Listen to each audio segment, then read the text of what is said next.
On Saturday, March 16, the ancient town of Ile Ife was alive with jubilation over a set of twins delivered of Queen Tobi Ogunwusi, announcing the birth of the newborn prince and princess. The palace officials were seen in various dancing and rejoicing with the Ooni of Ife, who was welcoming offsprings from one of his 6 wives since the weddings in 2022.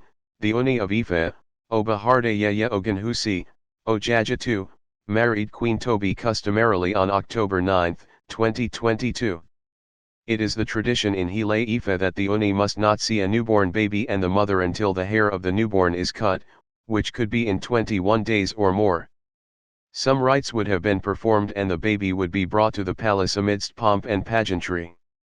No Ooni sees newborn babies, they are given birth to outside the palace. Queen Tobi had been absent from the palace for some months and hadn't been seen at major events and festivals in Ile Ife.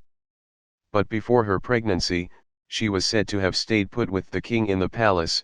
Though the highly revered monarch has a daughter who is in her 20s and studying abroad, his first marriage to Adebisi Adebukola Nabambada didn't produce any children. They were married for 8 years before the marriage crashed. His marriage to Queen Wurla Otiti, which crashed after 17 months, also didn't produce any either. Queen Tobi is the first to get pregnant and have babies out of all the 6 queens the monarch married after Queen Naomi divorced him via an Instagram post in 2020. 8 days after the birth of their twins, the Ooni of Ife, and his third wife, Olori Toby Phillips, have named their bundles of joy. Taiwo, a girl, was named Adesewa, Orarde, Olawatami Lored, Ehide Ogunwusi. While Kehinde, a boy, was christened Adeshina, Orde, Ehide, Olawashimi Lore Ogunwusi.